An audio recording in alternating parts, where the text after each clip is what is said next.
Hi, this is Rosie Sertic with showandtellselling.com, and I am super excited to have my friend Rachel here. You might know her as TheLawTog, and she and I have partnered on a great product regarding pricing, payment plans. What am I thinking, Rachel? My brain just went. Well, it's pricing. It is pricing. With your No, sale. payment plans. It is payment plans. Well, yeah, your pricing goes into your payment plans, but my brain just went kaput.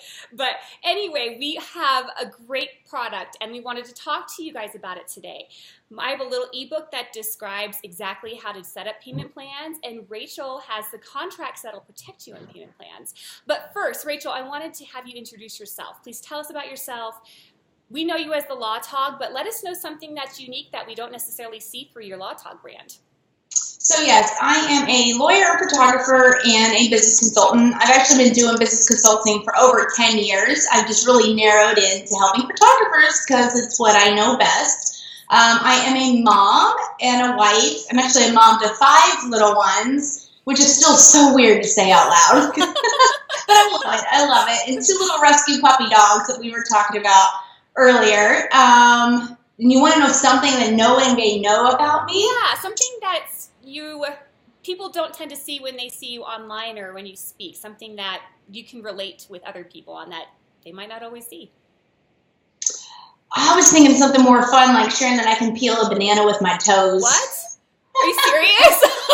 Yeah. That was really fun. And people always go, how do you know that? I was going to say, how'd you figure that out? It was at church camp when I was a child, but That's yeah. hilarious. Wow. Well, tell us about your rescue dog, though. We're talking about how she's a little naughty, but you love her. And Oh, she's everything. Yeah, we saved her. She was a hunting dog, and then I could see how she probably wasn't that great of a hunting dog, and the people starved her, did not take care of her. So we rescued her, and we've nursed her back to health, but she still has issues of eating shoes, cameras, cords, you name it, and bras, which and we were talking about before how I get you on that. I have a hunting dog also that just didn't hack it in the hunting world, so he's a fantastic pet. But they do sometimes have things that come with them, but we love them regardless. And well, it's like having a client, though. You don't know what kind of baggage you think you know when you get a client. You don't really know till they get in your house. Right, exactly. Hopefully they don't chew on the side of my siding like my dog does. But yeah, it's something, they're all unique, and it makes it fun. And if it were the same exact dog every time or same exact client, it would make it boring for us. So spice it up. So tell us about the importance of having contracts when you do payment plans with people. We were chatting about how neither one of us are huge fans of payment plans. Mm-hmm. Really, honestly, credit cards are in themselves payment plans for clients, but it is something that a lot of people suggest. I would say, please make sure you approach them carefully. That's why Rachel and I have gone in together on making sure that we educate people about payment plans, pros and cons. But tell us about why you have to have contracts in place. Well, for me, like you said, I'm not a big proponent of payment plans. As a front-runner sales tool, I refer to it more like an ace in the sleeve. Like if it's something last-ditch effort to save the sale, it's something that I could use, but I'm only going to use it if I know how to properly do it. Because there are right or wrong ways to sell and also to do payment plans for sure. You just mentioned a second ago that credit cards are essentially payment plans for clients. And that's honestly probably the best way when clients ask you if you have a payment plan is to, explain, your credit card could offer you a payment plan option. Because from a photographer standpoint, it's less administrative oversight. You get paid up front, and you don't have to worry about the legalities. Because when you get into a payment plan with a client, I literally feel like when I have a payment plan that I have a monkey on my back. Like I'm always worried and concerned, is that payment going to come through? What happens when it doesn't? And that's even if you have a contract in place, which will hopefully have outlines what happens if they don't pay on time and, those kind of resolution things. But you still, just the whole idea of going through it is very overwhelming. But I think having a payment plan contract in place allows for a couple of things. I always joke and say that you want to let your contracts be the no man while you're the yes man. And I always think of the movie Liar Liar with Jim Carrey when he tries to say yes and he goes, yeah, no, or vice versa. You know, he tries to lie. Photographers and creatives have a really difficult time, and it's not necessarily a bad thing, but they have a really difficult time fulfilling their policies, I guess, standing firm on their policies because they're driven by fear or they just aren't really sure what to say. That's why I think it's really important to have a contract in place, not just to protect yourself, not just to inform the client, but to allow it to be that no man for you. Allow it to be that document that is holding the structure of the payment plan, but so that you're not the person that's having to say the negatives or say you owe this. Does that make sense? That makes perfect sense, because we have to make sure that we have something to protect ourselves legally, but also something to give us that backbone. We are, like you said, as photographers, we tend to be very soft personalities. We don't want to get people upset with us. So if they don't pay us on that day, you know, $1,000 might not seem like a big deal to a credit card company. They'll just tack on interest. But $1,000 for a photographer can be the difference between making rent or making your mortgage that month. And that is a lot of stress, like you said, that monkey on your shoulder. And that's why I don't always suggest it. I'll be honest, my very first time I was asked about a payment plan, I did not have the policies in place. And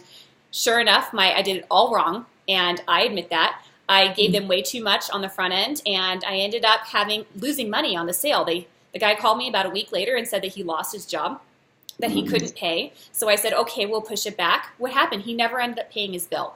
So I learned through, unfortunately, my mistakes that you really need to have a legal structure and process in place. So that way, if you go and you're like, okay, they're not paying me, this is affecting my bills being paid, you can go to a lawyer and say, this person signed this, and makes it easier. That being said, too, it's expensive to have a lawyer, so just make sure if you are going to offer payment plans, you have the structure in place, you have the knowledge of who you need to contact if for some reason things go into default, and that you're not planning on floating your income on this payment plans coming in if they may or may not. So it's just be smart, be aware, be savvy, and we're not trying to talk you out of it completely. We just want to say be aware of payment plans, especially when people suggest them as the first order of how to get a big sale for big packages. I sell big packages all the time, and only once have I had offered that payment plan, and most people just pay it on their credit card. So, you know, I work with this routinely with many clients, including photographers, who have to enforce these. And I'll tell you some of the main points that is really important to have and outlined in the contract that makes it easier for me to be able to resolve it, also makes it cheaper for you guys. Is listing out the payment timetable, not just from a legal standpoint, but to educate the client, to tell them when they have to pay it, how they have to pay it, the amount that they're paying, what are they responsible for. It also boils down to one little aspect of making sure that they state that all monies paid are non-refundable. That triggers a whole bunch of other issues beyond what we're going to talk about, but that's just a little tidbit that I want you guys to note down and keep to make sure you do include with any contract you're going to use. The second important one, after all of that I just went through, and then the non-refundability part, is also any penalties for missed or late payments. State laws vary on this. There can be maxes and ways that you write it in a contract, so that's why it's always important to check with your local attorney. But having a penalty in there is not only going to just put your client's feet to the fire, but if you ever get to the point you have to enforce the contract, it's going to allow you to compensate yourself for the missed payments, the administrative oversight, and probably the legal fees that you're going to end up having to pay. Absolutely. And it's probably not a quick process, is it? Not at all. Yeah. So just be aware of that. And like I said, I can tell you that payment plan is something to be aware of, but at the same time, find out if you're the way that you are able to send out your invoices, if it'll allow you to break things down into payments. Figure out on your delivery schedule how you're going to deliver your products if you do payment plans where you're not losing money if for some reason they do go into default. I don't even order until at least the costs are covered, but even then I still recommend you waiting until everything's paid in full. Yes. And some people, that's a smart way to do it. Some people say break it out so that you have a certain delivery schedule. If you break it over 6 months, here's another thing too. If you break it out over a long period of time, people tend to get less excited about their image with and products every single day that passes. Yeah. So just be aware of how long you want to have the payment plans for, how your delivery schedule is, and how your clients are going to feel about it on the back end. You want to make sure that they are super excited and not just like, oh, finally it's here. Well, from an accounting standpoint, I try not to go beyond 4 months, just because it just seems to fit well with my accounting and keeping up with everything. And the way that I administratively work through all my invoices and work with my clients, working in quarters is just really good structure for me to use. And when I do have a payment plan, that's typically, I try not to exceed 3 to 4 months. That makes perfect sense. And that way you're not going into the kind of the holiday season again. So you don't have payment plans in place when they want to get new pictures for the holiday season, but they can't afford you because they're still paying you from the last session. Think about all that, how it works in with the schedule, with your client's payment plan, with your business schedule, etc. So let's talk about the actual bundles that we are offering or super excited about. We're actually pairing together, and I have my payment plan ebook that actually goes through, I call it the love-hate relationship with payment plans. I'm very honest about it. What to look for in your contracts, which is what Rachel covers, product delivery, and how to break payments down. Those are it's just the very simple ways that we need to think about it before the first client asks you whether or not you offer payment plans. The first bundle is the simple one. It is the ebook, the payment plan one, along with Rachel's payment plan contract. Tell us about your payment plan contract, what it is. Again, I know you kind of went through it, but is it a simple document to understand? Is it something that they can potentially upload to like 17 Hats and have it be an e-signable contract? How does that work? So it's probably the easiest contract that I offer to understand. I really do think it's straight and to the point. I kind of listed some of the most important provisions to you guys a little bit ago to have: payment amounts, responsibility of client, payment time schedule, how to pay, and all of that. So it's relatively easy to understand. It's not full of legalese, so to speak. I feel like and you guys are going to be equipped after reading all this and watching this video to be able to explain it. But paired with how it's written will make it very easy for a client to understand and for you to implement it in your business. As far as we're using it for online systems, all of my stuff comes in either doc files or PDFs, and so you can copy and paste into whatever system. This has been something I've struggled with because everyone's system is completely different. So I can't say, yes, you can be able to just copy and paste the entire thing over. Some systems require you to go line by line and so forth. So you just have to check with whatever online system you're using. But it is set up so that you can easily grab the text and stick it into whatever program that you're using. Fantastic. No, that's great, because so many people are going with e-contracts right now that it's a smart thing to be able to have it adapt. Smarter. Yeah, it just saves so much time. Okay, and our second bundle I'm super duper excited about. Has the payment plans ebook. It also includes my ebook, Show and Tell Selling, Making In-Person Sales Kindergarten Easy, which you really should be doing if you're offering payment plans with people. That way you can talk about these issues before they potentially ever even happen. Along with her payment plan bundle from TheLawTog, what does this bundle include? The bundle comes with the contract that we just talked about, but it has a couple other important forms that you guys need to have. One is a credit card authorization form that, just in case, whatever your situation that you're in, that you're not able to use an online processor at that time, you're still able to take credit card information without being like, hey, scribble this on the back of it. Put your credit card number on the back of a receipt for me.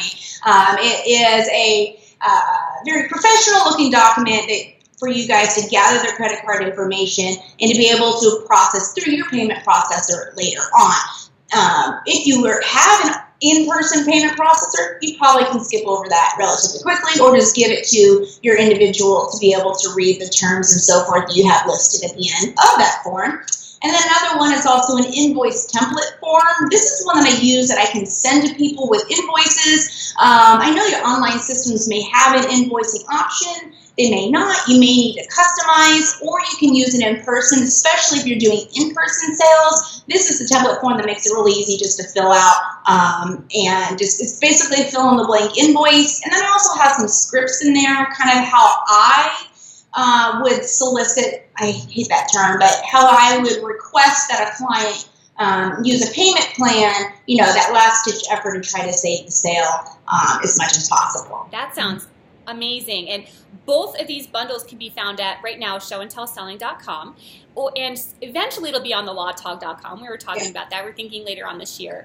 But for sure, go out to showandtellselling.com. Right now I have on my menu, it says payment plan bundles. You'll see both options. Both options come at huge savings. The first bundle, there's the ebook and the contract, have almost an $80 savings. And the second one with the ebooks with show and tell selling, payment plans, and the whole bundle has almost $140 in savings. So this is a huge benefit to your business, and it'll help you protect yourself, and that way you don't make any mistakes that I did when I first started, when I offered payment plans. Just do it smart. Think smarter, not harder. I tell things has to be kindergarten easy and legally under the LawTog. So do you have any last things you want to tell people as we're heading out today?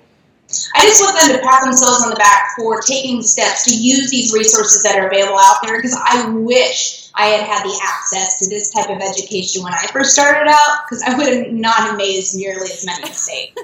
I think mistakes have kind of made us good teachers, because we have learned that you don't do certain things certain ways, but I want to make sure that people don't lose money, that they can protect themselves, and they can be confident when they do offer payment plans. We were talking about with weddings, that's a whole different things than with portraiture. I think we're focusing on portraiture right here because weddings are, that as a general rule, payment plans are acceptable, especially if people have to pay before the wedding day. That's a slightly different thing. But portraiture is family portraits, senior portraits. Payment plans can get pretty complicated pretty fast, and we want to uncomplicate that. All right. Well, thank you so much, Rachel. Let us know your website and how we can contact you if they have any other questions about contracts or anything else. I am at TheLawTog.com. There's contact form, there's email addresses listed, and I'm also the only Rachel Breaky in the world, so if you Google me, it's not hard to get a hold of me at all. I love our last names, a little bit different.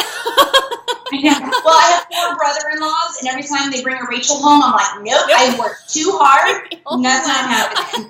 The good thing about having a last name like Surdick, it's definitely not one that people tend to have very often, so I get you on that. But thank you so much for your time, and I'm going to stop recording here. But go ahead, the showandtellselling.com and thelawtog.com, and again, thank you for your time.